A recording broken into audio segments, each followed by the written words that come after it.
Gusto niyo bang makita ang ganda ng Pilipinas? Samahan niyo akong maglakbay gamit ang aking bisikleta. At bigyan buhay ang magandang lugar na akin na pag-aralan nung ako elementarya. Ang nooy laman lamang ng pahina ng aking mga libro, ngayon ay bibigyan ko ng kulay. Tara, ikutin natin ang hilaw na ganda ng Pilipinas. Ako si Kiko Kalikasan at ito ang Philippine Loop Season 2. Ingay ng mga sasakyan ang gumising sa akin sa harapan 7-Eleven kung saan ako nagpalipas ng magdamag. Yan, good morning guys. Nandito ako ngayon sa may 7-Eleven Kalumpit, Bulacan. Nandito ako nagpalipas ng magdamag. Dito ako natulog. Nandito.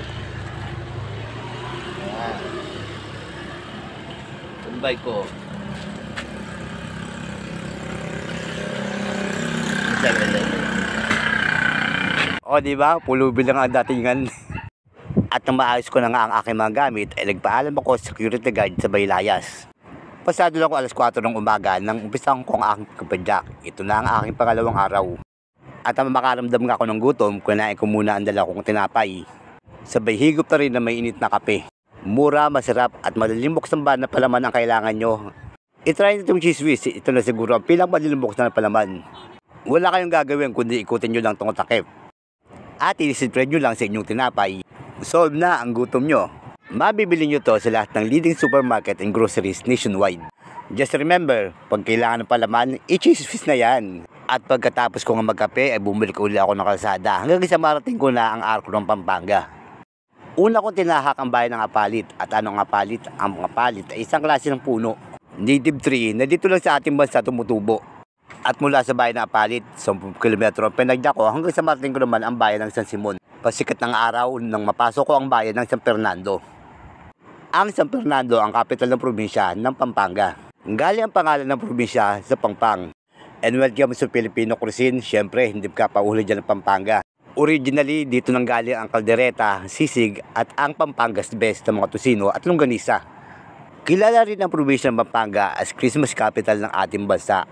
Because annually, may competition dito ng giant lantern. Naglalaban-laban ang mga bayan ng Pampanga sa paggawa ng higanteng parol. At sino ba nga namang hindi mabibigahani sa ganda ng kanilang katedral? Pag dumaan nga dyan, talaga mapapalingon ka kasi nasa may Center Island lang. At kung sa palumaan nga lang ng mga simbahan, sigurado hindi magpapahuli ang Pampanga. Kasi marami sa mga simbahan ng probinsya to ay tinayo pa noong panahon ng Kastila. At dito rin sa bayan ng San Fernando, makikita nyo ang pinakamalaking branch ng McDonald's, Bekenemen. Hanggang sa marating ko ang kabilang bayan, ang bayan ng Bacolor, at sa simbahang ito, ikinasal ang batikang mamamahayag na si Miss Cara David. Now, kung ayaw maniwala, tanungin nyo siya. At dahil nga person kong dumaan sa lugar na to, halos magkandaligaw-ligaw ako. At sa dami nga ng mga taong aking napagtanungan, awa ng Diyos, narating ko naman ang kabilang bayan, ang bayan ng Guagua. Hanggang sa makalabas lang ako sa mga town proper, bumalik na uli ako sa main road sa National Highway. Yun lang, nasa may National Highway na ako, ibang level ng init ang naranasan ko. At madalas may mga siklista rin bumabati sa akin. Hanggang sa tuloy lang ako makalabas ng probinsya ng Pampanga. At pumasok naman ako sa probinsya ng Bataan. Isa ang probinsya ng Bataan na nagkaroon ng malaking papel noong ikalawang digmaang pandaigdig. Dito kasi nagtapos ang Death March at nag-umpisa naman sa probinsya ng Tarlac. Libo-libong mga Pilipino ang tinutorture ng mga Hapon habang nagmamarcha papunta sa Bataan. At ang isa sa mga sundalo na nagmarcha noong panahon ng Death March ay ang aking lolo. Si Felipe Grimpula, ang tatay ng aking ama, na noon ay kasapi sa Hukbalahap o Hukbong Bayan laban sa mga Hapon. At ang nakakaloko rito, ang pension niya ibang nakinabang. Balanga ang kapital ng probinsya ng Bataan, galing sa salitang Banga. At ang ibig sabihin ng salitang Bataan ay grupo ng makalakayan. Pwede rin nating sabihin kapatiran. At pag umakyat nga kayo ng Mount Samat, makikita nyo doon ang iba-ibang mga armas na nagamit noong panahon ng gera. Hanggang sa marating ko na ang ahon ng kalsada papunta sa probinsya ng Zambales. At pagkatapos ng 15 kilometers sa padyakan, narating ko na ang arko ng Olongapo, nang ibig sabihin Ulo ni Gapo. Isang urban legend sa probinsya ng Zambales ang Ulo ni Gapo. At makikita nyo ang Ulo ni Gapo sa Center Island na kamukha-kamukha ni Diwata Paris. At ang ibig sabihin ng salitang Zambales ay mga